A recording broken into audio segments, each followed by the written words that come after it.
ያለው ሁኔታ እጅግ አስቀያሚ የሆነ ዘመን ነው ያለው እና ይህን አስቀያሚ ዘመን እንዲያሳልፍልን ወደ ጥንተ ሰላማችን፣ ወደ ጥንተ ፍቅራችን፣ ወደ ጥንተ አንድነታችን እንድንመለስም ብርታቱን እንዲሰጠን ነው አምላካችን እግዚአብሔርን የምንለምነው። እንደ ዘመኑ ሁኔታ እጅግ የጸና የከፋ ዘመን ነውና እናንተም ጸሎት በያለንበት ሁሉ ጸሎታችንን በያለንበት ሁሉ ወደ አምላካችን ማልቀስ የሚገባን ነው። ሕዝባችን ተመችቶት አይደለም፣ ግን ያለውን መከራ ሁሉ ተሸክሞ በመንፈሳዊውም በስጋዊውም በርትቶ ሀገሪቱን እየጠበቀ ይገኛል።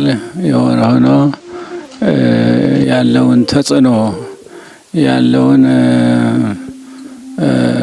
አስጨናቂ የሆነ እንደው በእውነቱ የኑሮ ውድነቱ፣ የጦርነቱ፣ የጥላቻው፣ የመገዳደሉ እንደው አገራችንን አስጨንቀዋታልና ከዚህ ያውጣን፣ በእውነቱ ከዚህ ያውጣን። ለዚህም ደግሞ የኛ በተለይ የውልደ ክህነት ጸሎት እና ምህላ እጅግ ያስፈልጋል። ከዚህ ሁሉ መከራ ለመዳን እንዲቻልና ያው እግዚአብሔር አምላካችን ይህንን እንደሚያደርግልን ደግሞ ባለ ተስፋዎች ነን። የሆነ ሆኖ ግን በርትታችሁ በርቱ፣ በእውነቱ በርቱ። ቤተ ክርስቲያኒቱን መደፋፈር መጥተዋል። ይሄ መደፋፈር ሁሉ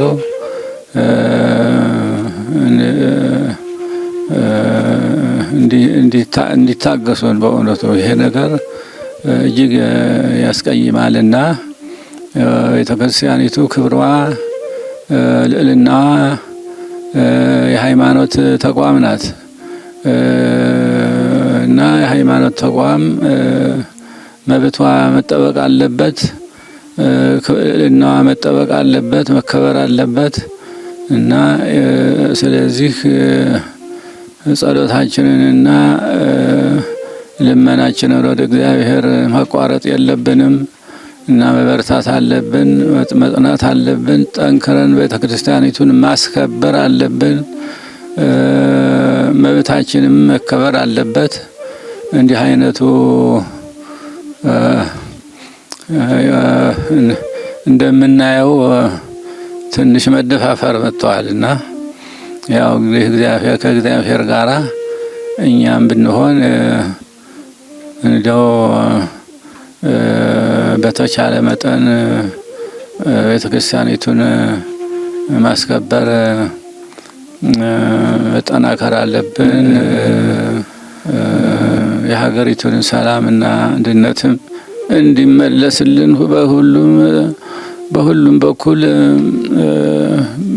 በዝቷል። ነገሩ ሁሉ በዝቷል። መከራው በዝቷል። ችግሩ በዝቷል።